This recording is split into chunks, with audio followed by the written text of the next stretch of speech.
124. Infecciones de piel, músculo y de tejidos blandos. Las infecciones cutáneas y de tejidos blandos ocurren en todos los grupos étnicos y en todas las ubicaciones geográficas, aunque algunas de estas tienen nichos geográficos específicos. Hoy día, la frecuencia y la gravedad de algunas de estas infecciones se ha incrementado por varias razones.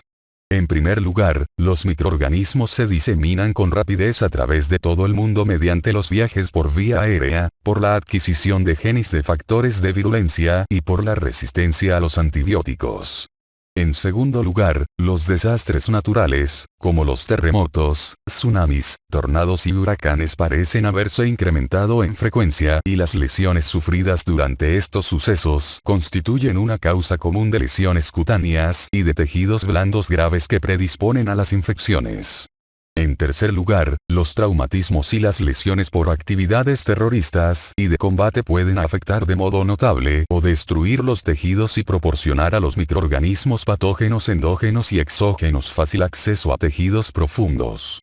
Por desgracia, como quizá no se cuente con las maravillas de la medicina moderna durante los desastres naturales o los producidos por el ser humano, el tratamiento primario tal vez se retrase, lo cual incrementa la probabilidad de infecciones graves y muerte. Relaciones anatómicas. Claves para el diagnóstico de infecciones de tejidos blandos. Las infecciones cutáneas y de tejidos blandos han sido enfermedades comunes en los humanos durante siglos. Sin embargo, entre 2000 y 2004, los ingresos hospitalarios por dichas infecciones aumentaron 27%, un incremento notable que se atribuyó principalmente a la aparición del clonus A300 de Staphylococcus aureus resistente a meticilina.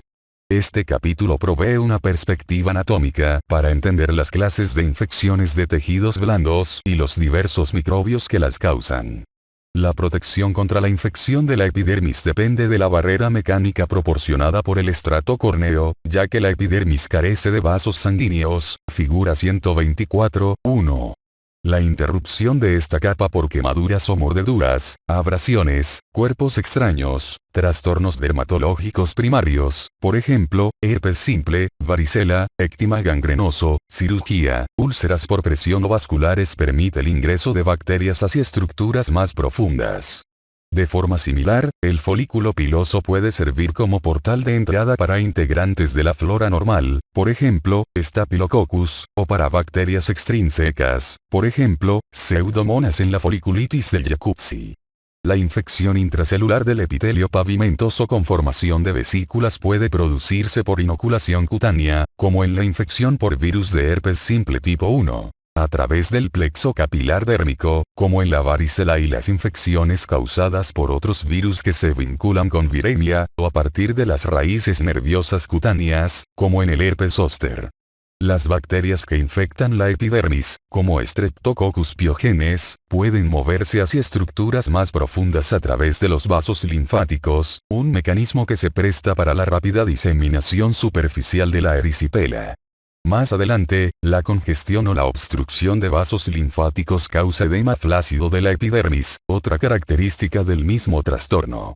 El rico plexo de capilares debajo de las papilas dérmicas aporta nutrición al estrato germinativo y las respuestas fisiológicas de este plexo generan importantes signos y síntomas clínicos.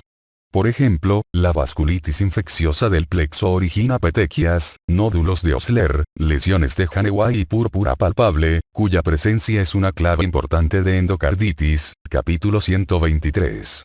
Además, la infección metastásica en este plexo puede producir manifestaciones cutáneas de micosis diseminada, capítulo 211, infección gonocócica, capítulo 151, salmonelosis, capítulo 160, infección por pseudomonas, por ejemplo, eczema gangrenoso, capítulo 159. Meningococcemia, capítulo 150, e infección estafilocócica, capítulo 142.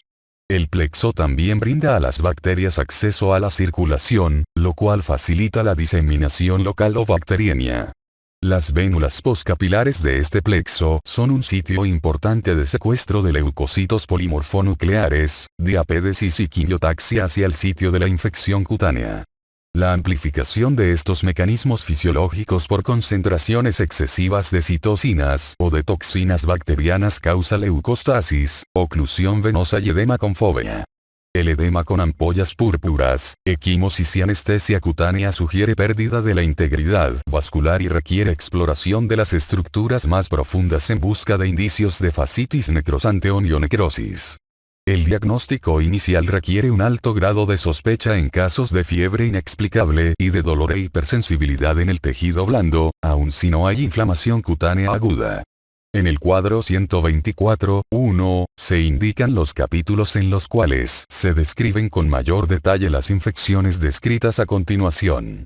Muchas de estas infecciones se ilustran en los capítulos citados o en el capítulo A1. Infecciones relacionadas con vesículas. Cuadro 124.1, la proliferación vírica dentro de la epidermis causa la formación de vesículas debido a infección. En varicela y la viremia a menudo precede al inicio del exantema centrípeto difuso que progresa de máculas a vesículas, luego a pústulas y, por último, a costras en el periodo de 1 a 2 semanas.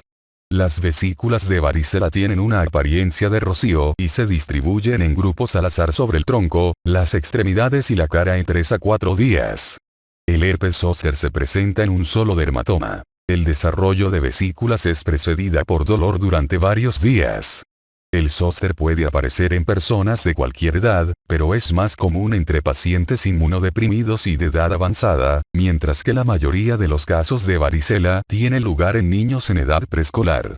Las vesículas por virus de herpes simple se encuentran en o alrededor de los labios, virus de herpes simple 1, o genitales, virus de herpes simple 2, pero pueden aparecer en la cabeza y el cuello de luchadores jóvenes, herpes del gladiador, o en los dedos del personal de atención de la salud, panadizo herpético.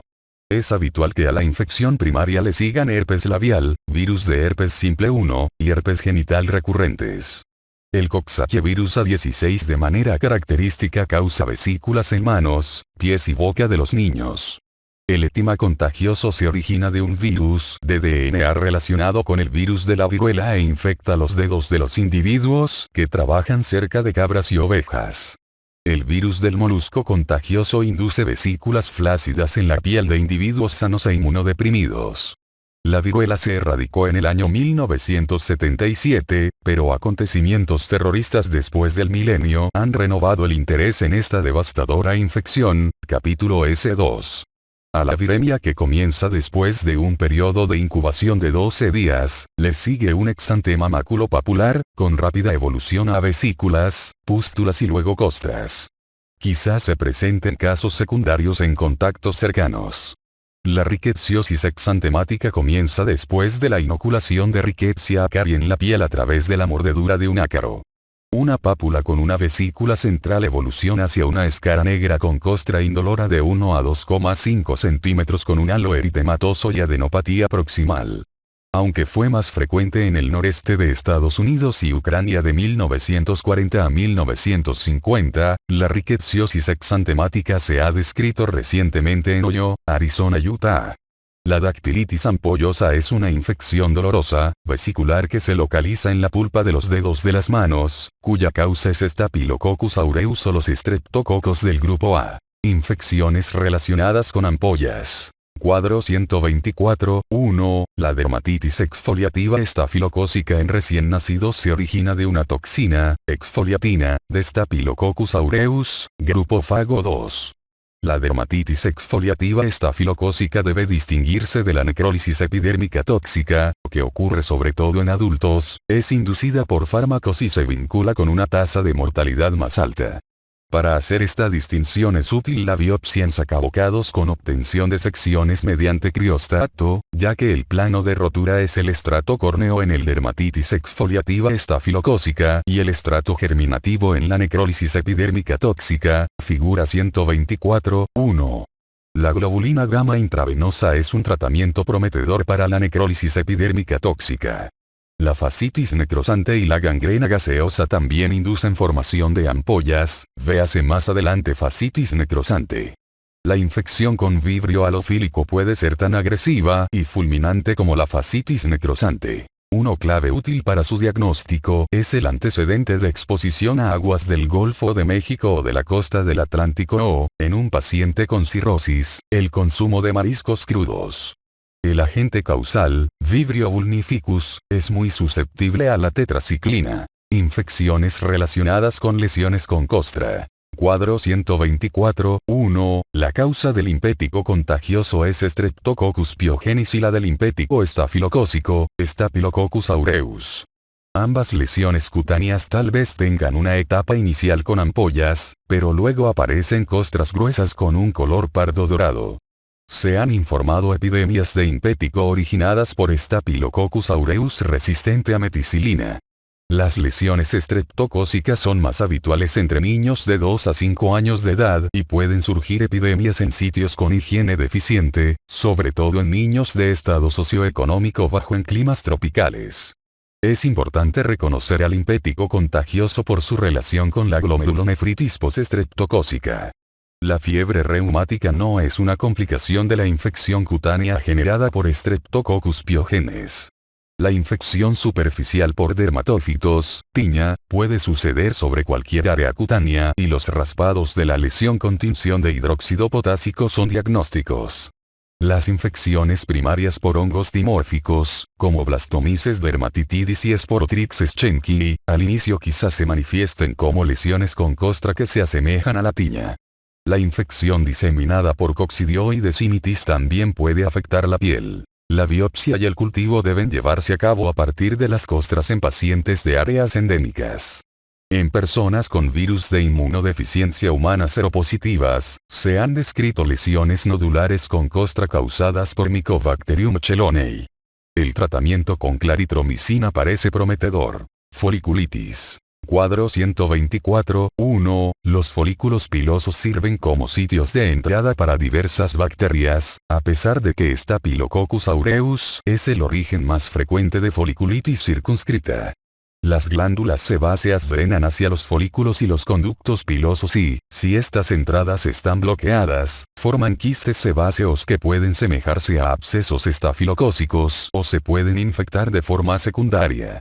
La infección de las glándulas sudoríparas, hidradenitis supurativa, también puede imitar una infección de folículos pilosos, sobre todo en las axilas.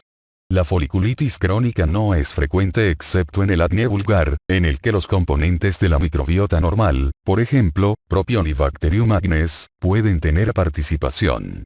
Se observa foliculitis difusa en 2 casos. Pseudomonas aeruginosa origina la foliculitis del jacuzzi con aguas que no tienen suficiente cloro y que se conservan a temperaturas de 37 a 40 grados. Casi siempre la infección remite de forma espontánea, aunque se han comunicado bacteriemia y choque. La cercariosis cutánea se genera cuando la piel se expone a agua infestada con esquistosomas aviarios de agua dulce. La temperatura del agua templada y el pH alcalino son adecuados para moluscos que sirven como hospedadores intermediarios entre aves y seres humanos. Las cercarias esquistosómicas que nadan libremente penetran con facilidad los folículos pilosos o los poros, pero mueren con rapidez y desencadenan una fuerte reacción alérgica, lo cual origina intenso prurito y eritema. Lesiones papulares y nodulares. Cuadro 124, 1. Las lesiones elevadas de la piel se manifiestan de diferentes formas. Las infecciones cutáneas por Mycobacterium marinum pueden aparecer como celulitis o como nódulos eritematosos elevados. Se han descrito lesiones similares por Mycobacterium abscessus y Mycobacterium cheloneae en personas que han tenido una cirugía estética láser y tatuajes, respectivamente. Las pápulas eritematosas son manifestaciones iniciales de la linforreticulosis benigna, con lesiones que aparecen en el sitio de inoculación primaria de Bartonella encelade, y angiomatosis basilar, causada también por Bartonella encelade. Los exantemas serpiginosos elevados o los lineales son característicos de la larva migratoria cutánea, cuya causa es la larva excavadora del anquilostoma de perro o gato, Anquilostoma brasiliense, y que los seres humanos adquieren por medio del contacto con tierra contaminada con heces de perro o gato. En la dracunculiosis, hay lesiones elevadas y excavadas similares que se generan de la migración de la hembra adulta del nematodo Dracunculus medinensis. Onchocerca volvulus produce nódulos que miden 1 a 10 centímetros de diámetro y aparecen casi siempre en personas picadas por moscas del género Simulium en África. Los nódulos contienen al gusano adulto encapsulado en tejido fibroso. La migración de las microfilarias hacia los ojos puede producir ceguera. El origen de la verruga peruana es Bartonella bacilliformis, la cual se transmite a los seres humanos a través del mosquito Phlebotomus. Esta enfermedad puede presentarse como lesiones únicas gigantes, varios centímetros de diámetro, o lesiones pequeñas múltiples, algunos milímetros de diámetro. En la cisticercosis por la larva de Taenia solium, también pueden surgir numerosos nódulos subcutáneos. En la esquistosomosis, se generan muchas pápulas eritematosas y cada una conforma un sitio de invasión de las cercanías. Los nódulos cutáneos, así como el engrosamiento del tejido subcutáneo, son rasgos prominentes de la lepra lepromatosa. Grandes nódulos o gomas son característicos de la sífilis terciaria, mientras que las lesiones papuloescamosas planas lo son de la sífilis secundaria. El virus de papiloma humano puede causar verrugas únicas, verruca vulgaris, o múltiples en el área anogenital, condiloma acuminado. Estas originan grandes problemas en pacientes con virus de inmunodeficiencia humana. Úlceras con o sin escaras. Cuadro 124, 1. El carbunco cutáneo comienza como una pápula pruriginosa, que en el transcurso de días se transforma en una úlcera rodeada de vesículas y edema. Luego se torna una úlcera en crecimiento con una escara negra.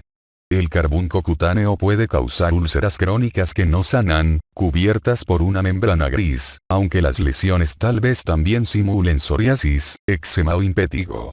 La tularemia ulceroglandular quizás se relacione con lesiones cutáneas ulceradas con adenopatía regional dolorosa.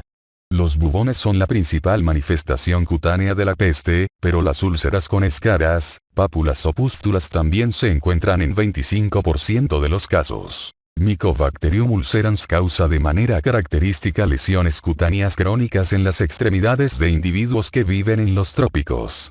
Mycobacterium leprae puede acompañarse de úlceras cutáneas en pacientes con lepra lepromatosa relacionada con el fenómeno de Lucio, en el cual el sistema inmunitario destruye el tejido con altas concentraciones de Mycobacterium leprae, de modo habitual varios meses después de iniciar un tratamiento eficaz. Mycobacterium tuberculosis también puede causar úlceras, pápulas o lesiones maculares eritematosas de la piel tanto en individuos sin alteraciones inmunitarias como en los inmunodeprimidos. Las úlceras por decúbito se producen por isquemia ística consecutiva a la insuficiencia vascular que origina la presión y pueden infectarse de manera secundaria con componentes de la piel y la microbiota del tubo digestivo, incluidos los anaerobios.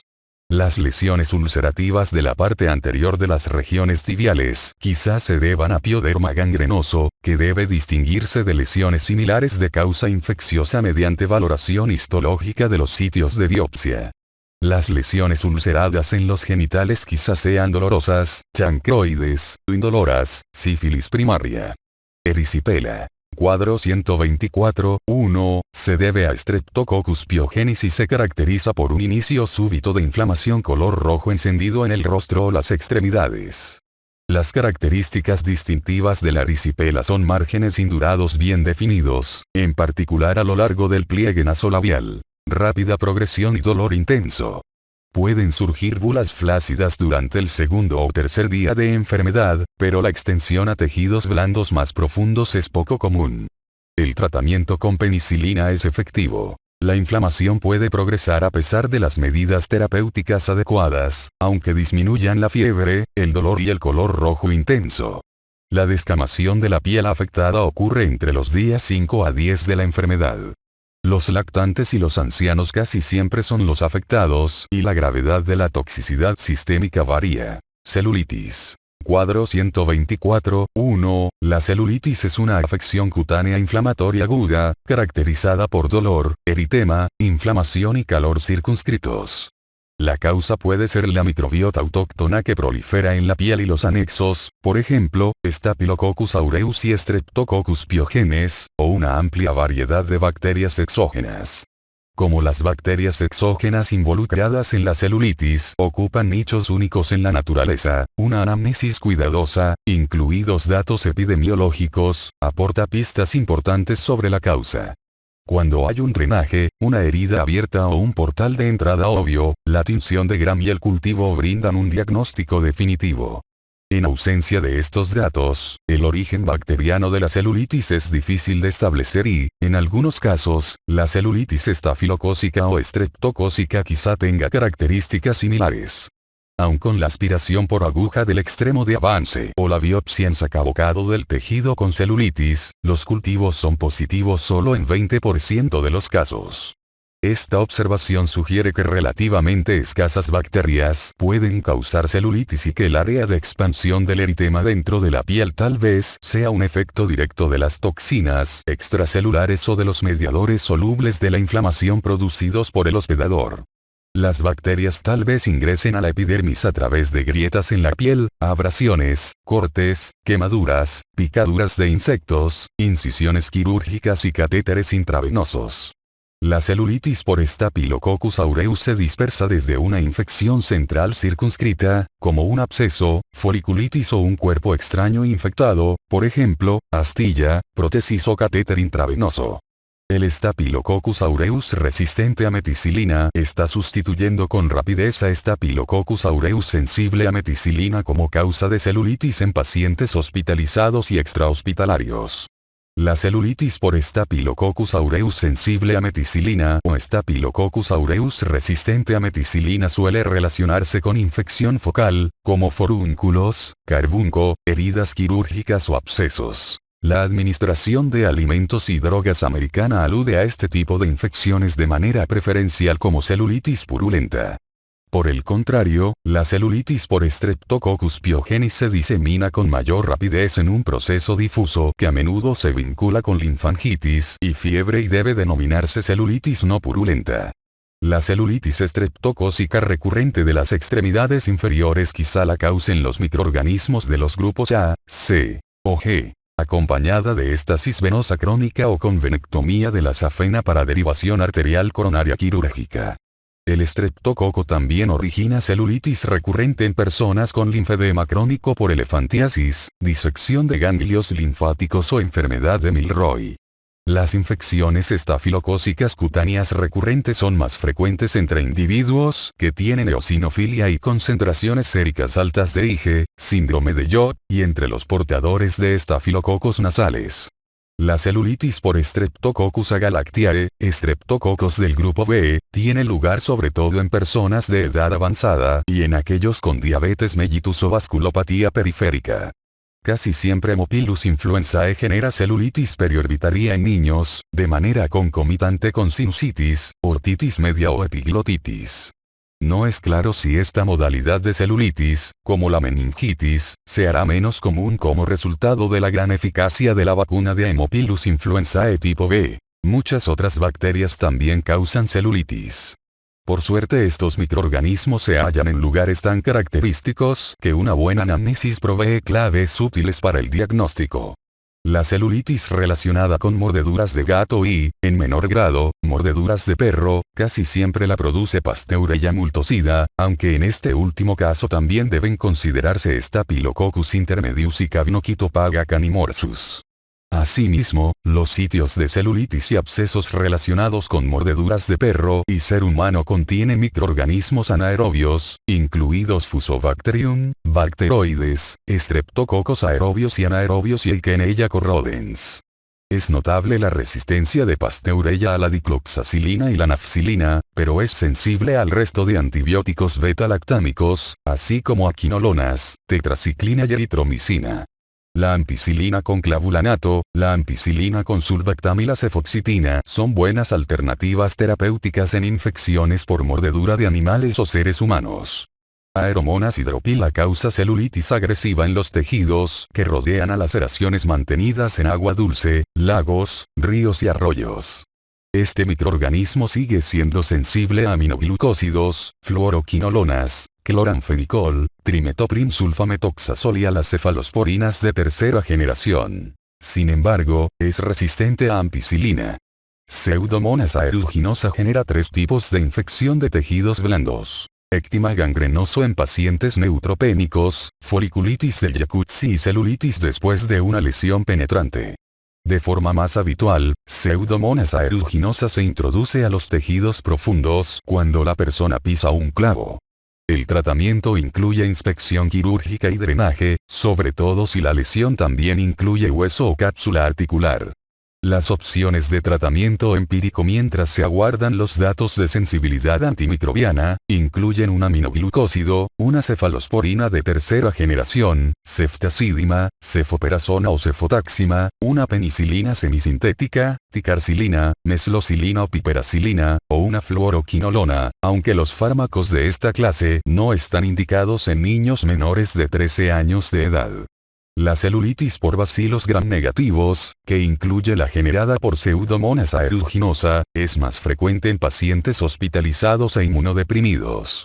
Los cultivos y las pruebas de sensibilidad son muy importantes en esta situación debido a la resistencia a múltiples fármacos, capítulo 159. El bacilo aerobio gram positivo Erysipelotrix rusiopatía se vincula con mayor frecuencia con pescado y cerdos domésticos y causa celulitis entre deshuesadores y trabajadores de pescadería. Erysipelotrix rusiopatía sigue siendo susceptible a la mayoría de antibióticos lactámicos, que incluyen la penicilina, eritromicina, clindamicina, tetraciclina y cefalosporinas, pero es resistente a sulfonamidas, cloranfenicol y vancomicina. Su resistencia a vancomicina, que es inusual entre bacterias gram positivas, tiene importancia clínica potencial, ya que este fármaco se usa en ocasiones como tratamiento empírico contra infecciones cutáneas. La comida para peces que contiene la pulga acuática Daphnia, a veces está contaminada con Mycobacterium marinum, que puede producir celulitis o granulomas en superficies cutáneas expuestas al agua en acuarios o en lesiones originadas en piscinas. La rifampicina más etambutol es una combinación con eficacia terapéutica en algunos casos, aunque no se han realizado estudios completos. De manera adicional, algunas cepas de Mycobacterium marinum son sensibles a tetraciclina o trimetoprim sulfametoxazol. Fascitis necrosante. Cuadro 124.1, antes llamada gangrena estreptocócica, puede vincularse con estreptococos del grupo A. O bacterias mixtas aerobias y anaerobias, o quizá tenga lugar como parte de la gangrena gaseosa por Clostridium perfringens. Se ha informado como causa de fascitis necrosante a las cepas de Staphylococcus aureus resistente a meticilina, que generan la toxina leucocidina de Pantone Valentine. El diagnóstico inicial quizá sea difícil cuando el único signo de presentación es dolor o una fiebre inexplicable. Luego se observa inflamación, seguida por edema duro y sensibilidad. Conforme progresa, se presenta induración roja oscura de la epidermis, junto con ampollas llenas de un líquido azul o morado. Después la piel se torna friable y toma un color azuloso, marrón o negro. En esta etapa, la trombosis de los vasos sanguíneos es extensa en las papilas dérmicas, figura 124.1. La propagación de la infección hacia la fascia profunda causa que este tejido tome una apariencia marrón grisácea. Se genera una rápida diseminación a lo largo de los planos de la fascia, a través de las venas y los vasos linfáticos. En las etapas más tardías, los pacientes están tóxicos y con frecuencia manifiestan choque e insuficiencia de múltiples órganos. La fascitis necrosante por bacterias mixtas aerobias anaerobias comienza con una interrupción de la integridad de una barrera mucosa, como el tubo digestivo o el aparato genitourinario. El portal puede ser un tumor, un divertículo, una hemorroide, una fisura anal o una rotura uretral.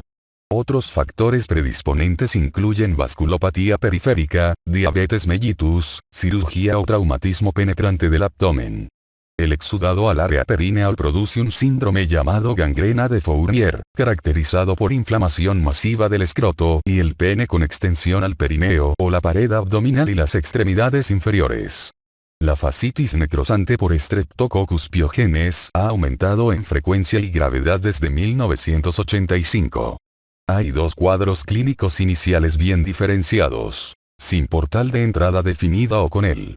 Las infecciones de la primera categoría a menudo comienzan en planos profundos, en el sitio de un traumatismo menor no invasor, como un hematoma o una distensión muscular.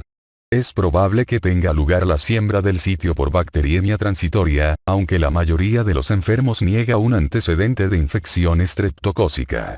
Los afectados se presentan solo con dolor intenso y fiebre. Más tarde, se generan los signos clásicos de la fascitis necrosante, como ampollas moradas, violáceas, desprendimiento cutáneo y toxicidad progresiva. En infecciones del segundo tipo, Streptococcus pyogenes puede llegar a la fascia profunda desde un sitio de infección cutánea o traumatismo penetrante. Estos pacientes tienen signos iniciales de infección superficial de la piel con progresión hacia fascitis necrosante. En ambos casos, la toxicidad es grave y puede haber disfunción renal previa al surgimiento del estado de choque. En 20 a 40% de los casos, se observa miositis de manera simultánea y, como en la gangrena gaseosa, véase más adelante, las concentraciones séricas de creatina fosfocinasa pueden estar muy altas. La fascitis necrosante por bacterias mixtas aerobias anaerobias quizás sea la fuente del gas en el tejido profundo, pero este casi nunca se encuentra cuando la causa es Streptococcus pyogenes o Staphylococcus aureus resistente a meticilina. Es esencial una rápida exploración quirúrgica hacia la fascia profunda y el músculo. El tejido necrótico debe extirparse con cirugía y la tinción de Gram y el cultivo del tejido resecado son útiles para establecer si hay estreptococos del grupo A, bacterias mixtas aerobias anaerobias, Staphylococcus aureus resistente a meticilina o Clostridium, véase más adelante tratamiento. Miositis y mionecrosis. Cuadro 124, 1. Es posible la afectación muscular por infección vírica, por ejemplo, influenza gripe, dengue, coxsackie-virus B, infestación parasitaria, por ejemplo, triquinosis, cisticercosis o toxoplasmosis. Tal vez haya mialgia en la mayoría de estas infecciones y parasitosis, pero el dolor muscular intenso es distintivo de la pleurodinia, coxsackie-virus B, la triquinosis y la infección bacteriana.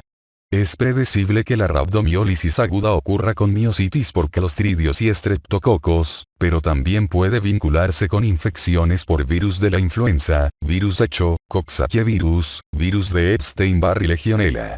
La causa de pioniositis casi siempre es Staphylococcus aureus. Esta afectación es común en áreas tropicales y, en general, no tiene portal de entrada conocido. Se han descrito casos de pioniositis por un Staphylococcus aureus resistente a meticilina productor de toxina leucocidina de Pantone Valentine en niños en Estados Unidos. La infección muscular comienza en el sitio exacto de traumatismo contuso o distensión muscular. La infección permanece localizada y no se genera estado de choque a menos que las bacterias produzcan toxina 1 del síndrome de choque tóxico o ciertas enterotoxinas y que el paciente carezca de los anticuerpos contra la toxina producida por los microorganismos infectantes. Al contrario, Streptococcus pyogenes puede generar miositis primaria, conocida como miositis streptocócica necrosante, de manera concomitante con toxicidad sistémica grave. La mionecrosis aparece de manera simultánea que la fascitis necrosante en cerca de 50% de los casos. Ambos padecimientos son parte del síndrome de choque tóxico estreptocócico. La gangrena gaseosa surge después de lesiones penetrantes graves que producen interrupción del flujo sanguíneo y la introducción de tierra en las heridas. Estos casos de gangrena traumática casi siempre por Clostridium perfringens, Clostridium septicum y Clostridium histolyticum. En raras ocasiones, quizás ocurra gangrena latente o recurrente años después de un traumatismo penetrante. Esporas latentes que residen en el sitio de lesiones previas constituyen el origen más probable. Varias especies de clostridios, de las cuales Clostridium septicum es la que más participa, producen gangrena espontánea no traumática en personas con neutropenia, tumor del tubo digestivo, diverticulosis o radioterapia reciente en el abdomen. La tolerancia de este anaerobio al oxígeno tal vez sea la razón de que inicie una infección espontánea en el tejido normal en cualquier parte del cuerpo. En el pasado, la gangrena gaseosa del útero, en especial la generada por Clostridium sordelli, era una consecuencia del aborto ilegal o autoinducido y hoy día también se presenta después de aborto espontáneo, parto vaginal y cesárea. Se ha implicado a Clostridium sordelli en abortos inducidos por fármacos. Las infecciones posparto por Clostridium sordelli en mujeres jóvenes, antes sanas, generan un cuadro clínico único. Poca o nada de fiebre, sin descarga purulenta, con hipotensión resistente, edema periférico extenso y derrame, hemoconcentración y leucocitosis muy alta. La infección es casi siempre letal, con un fallecimiento rápido. Clostridium sordelleii y Clostridium novii también se han relacionado con inyección cutánea de alquitrán negro, heroína. Las tasas de mortalidad son menores en los individuos afectados, tal vez porque las infecciones agudas en el sitio de inyección se detectan con facilidad y el diagnóstico se establece con rapidez. La mionecrosis sinérgica anaerobia sin clostridios, también conocida como miositis cutánea necrosante y como celulitis necrosante sinérgica, es una variante de la fascitis necrosante por bacterias aerobias y anaerobias mixtas, excepto los clostridios, véase antes fascitis necrosante. Diagnóstico. En este capítulo se enfatizan el aspecto físico y la ubicación de las lesiones en los tejidos blandos como indicios diagnósticos importantes.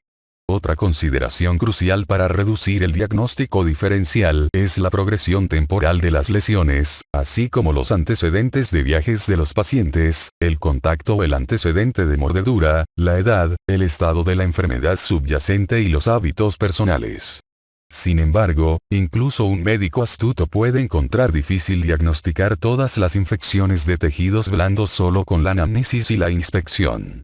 La radiografía, la tomografía computarizada, figura 124.2, y la imagen por resonancia magnética de tejidos blandos pueden ser útiles para determinar la profundidad de la infección y deben realizarse cuando el paciente tiene lesiones que progresan con rapidez o datos de un síndrome de respuesta inflamatoria sistémica. Estas pruebas son en particular valiosas para definir un absceso circunscrito o detectar gas en el tejido.